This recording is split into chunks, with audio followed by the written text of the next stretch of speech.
और आज के इस प्रोग्राम की सदारत फरमा रहे हमारे मेहमान जो हमारे इस प्रोग्राम के लिए दिल्ली से चलकर तशरीफ लाए हैं, जनाब ZK फैजान खान साहब, एडवोकेट सुप्रीम कोर्ट। हम उनका बहुत बहुत शुक्रिया अदा करते हैं और उनका खैर मकदम अदा करते हैं और बड़े ही अदब के साथ उनसे दरख्वास्त करेंगे कि आप स्टेज पर तशरीफ लाएं। और मौजूद हाज़रीन, तलबा और तालिबात, मुझे बड़ी खुशी है कि मुझे आपके बीच में हाजिर होने का मौका मिला। मेरा ताल्लुक इसी ज़िले से शाहगंज से है, एक गांव है, यहाँ से रिश्तेदारियाँ भी हैं ढंडवारा। दिल्ली में वकालत करता हूँ, सुप्रीम कोर्ट में वहाँ रहता हूँ। ये बात सही है कि मैं आता रहता हूँ, लेकिन इस प्रोग्राम के लिए आज बराह रास्त में दिल्ली से ही आया और उसका रीज़न एक जुमले में बता दूं कि वैसे तो जुबैर साहब यहाँ तशरीफ रखते हैं, इन्होंने मुझे दो एक बार याद ज़रूर किया, मशगूलियत की बिना पर मैं हाजिर नहीं हो पाया। मैंने उनसे अभी ये कह रहा था कि आप जब कोई प्रोग्राम तय करें तो मुझे पहले से बता दिया करें तो एडजस्ट करने में आसानी होगी। आप शादी में इनवाइट कर रहे हैं, कार्ड छपेगा तब बताएंगे और ढरवाड़ा देकर के आएंगे तब बताएंगे, तो मुझे पता ही नहीं चल पाता। द मोमेंट यू डिसाइड, आप मुझे फोन कर दीजिए, वही मेरे लिए काफी है। और इसलिए मैं फौरन से पेशतर बराह रास्त यहाँ आया कि आज से लगभग 40 नहीं 50-55 साल, इतना बड़ा था मैं, इतना बड़ा बच्चा जो है, तब मेरा यहां आना होता रहा अक्सर। अब वो रिश्तेदारी का सिलसिला था, चलिए जुबैर साहब तशरीफ फरमा है यहाँ पर, इसलिए मैंने कहा चल के देखता हूँ दरवानीपुर को। दरवानीपुर तो वो नहीं है, हल्की से छां जो कहना चाहिए वो मेरे जहन में उस जगहों की मौजूद है, वो तो होगी नहीं। बहरहाल आज खुशी का मौका है, चिश्ती ने जिस ज़मीं पर पैगाम हक सुनाया, नानक ने जिस चमन में वहदत का गीत गाया, तातारियों ने जिसको अपना वतन बनाया, जिसने हिजाजियों से दश्ते अरब छुड़ाया, मेरा वतन वही है, मेरा वतन वही है।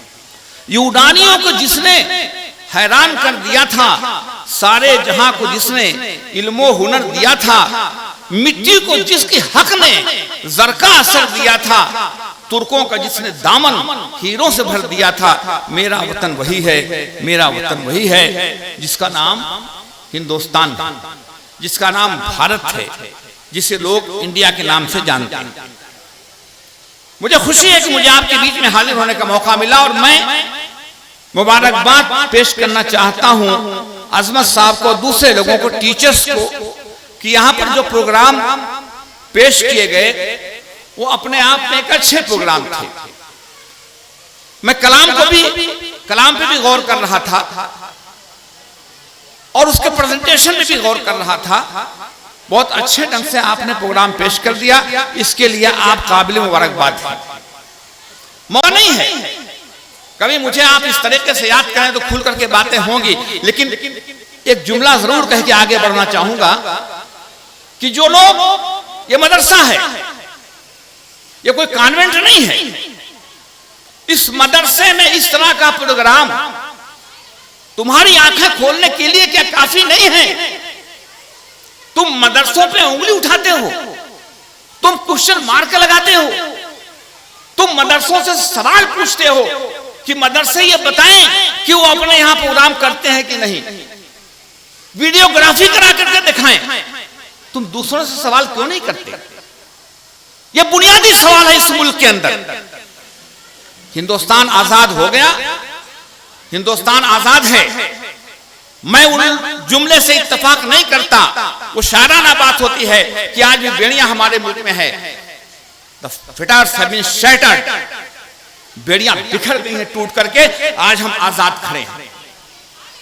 लेकिन उस आजादी के लिए हमने कुर्बानियां कितने दी हैं? अगर आप जाएं तो मदरसों की एक तारीख मिलेगी।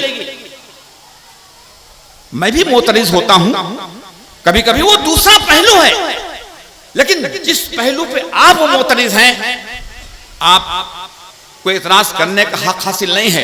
क्यों? सिर्फ मदरसे वीडियोग्राफी कराएंगे, मदरसों से आप कहेंगे कि आप प्रोग्राम को भेजिए, दूसरों से आप सवाल नहीं करेंगे, ये दूसरा मौका ऐसा नहीं है। मैं खाली ये कहना चाहता हूं बच्चों से खास तौर पर कि बड़ी मुश्किल से हमें आजादी मिली है, बड़ी कुर्बानियां दी हैं हिंदुस्तान को कि आजादी की लड़ाई। तो अगर आप देखें तो 1857 नहीं 1757 में जब शहादुद्दौला का कत्ल हुआ था, उस जमाने से शुरू हो गई थी, लेकिन 1857 में आकर के वो लड़ाई अपनी जगह पर फाइनल स्टेज पर थी, जब बराह रास्त शिकस्त के बाद बरतानिया के अंडर में हिंदुस्तान चला गया।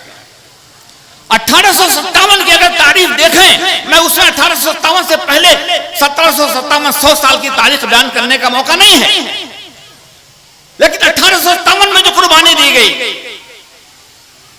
मैं खाली ये कहना चाहता हूं मदरसों की बात दरकिनार और बात दरकिनार, ये कौम जो अपने असलाफ को याद नहीं करती, वो सफे हस्ती से मिटने वाली कौम होती है। इसलिए मैं बार बार ये कहता हूं जहां मुझे मौका मिलता है कि जिनका एहसान है हमारे ऊपर हिंदुस्तान को आजाद कराने में, उनको याद रखिए।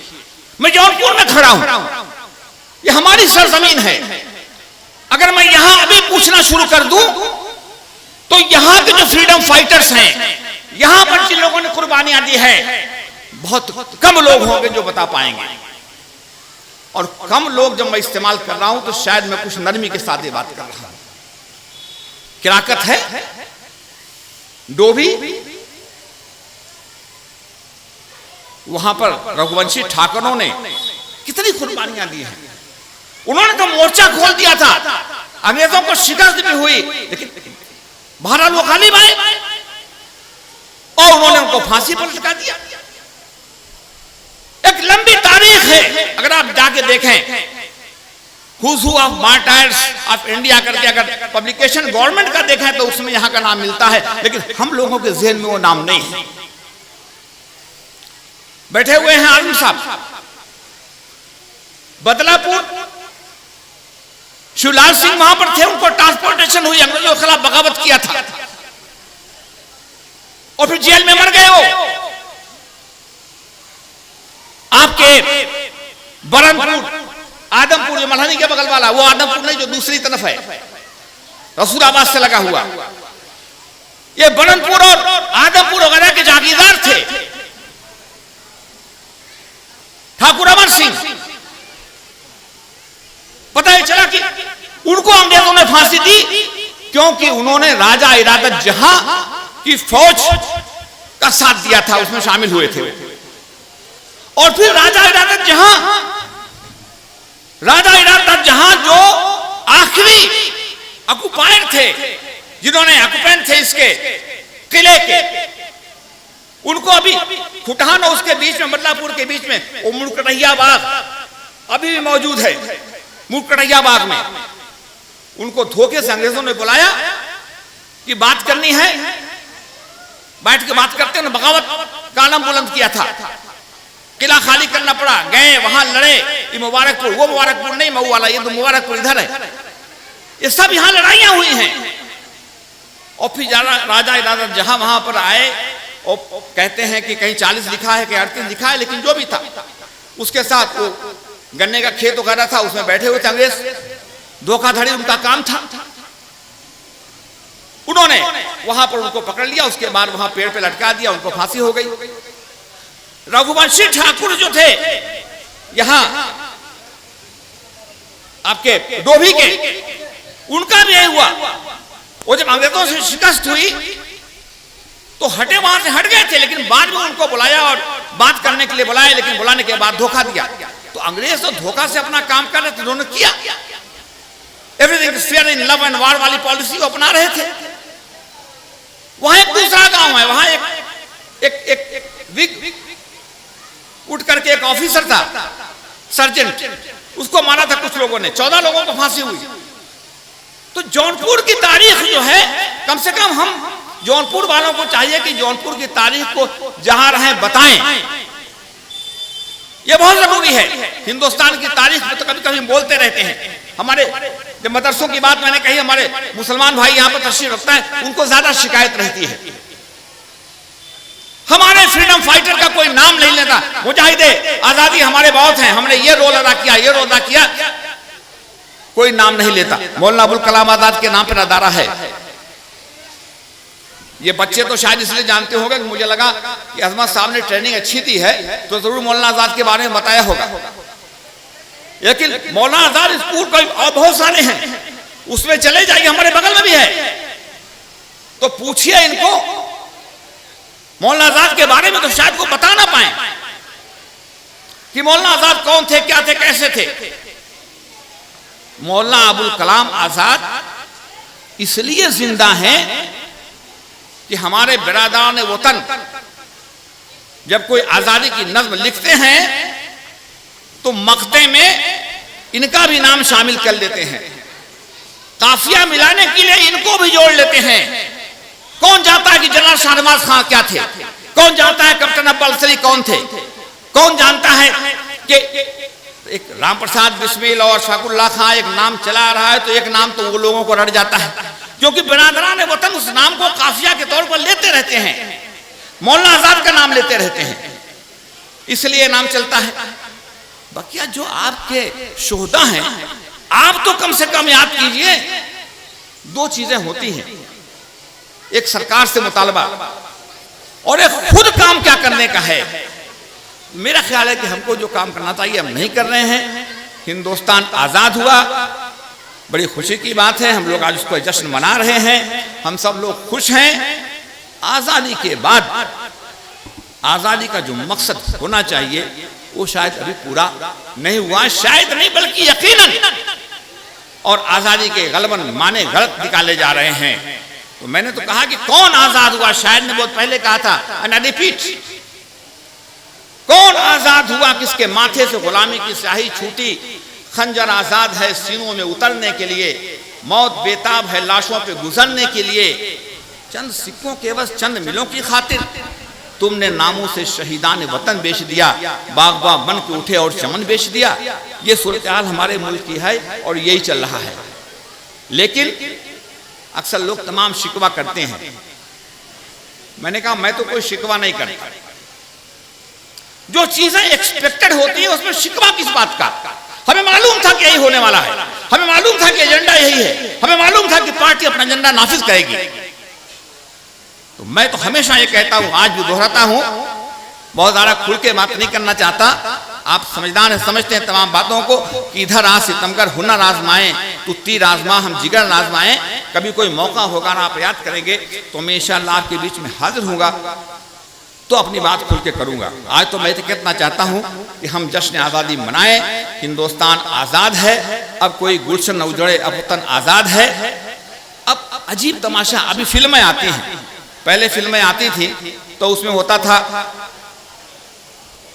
मेरे देश की धरती सोना उगले उगले हीरे मोती, न तो हिंदू बनेगा न मुसलमान बनेगा, इंसान की औलाद है इंसान बनेगा, इंसाफ की डगर पे बच्चों दिखाओ चल के, ये देश है तुम्हारा नेता तुम ही हो कल के।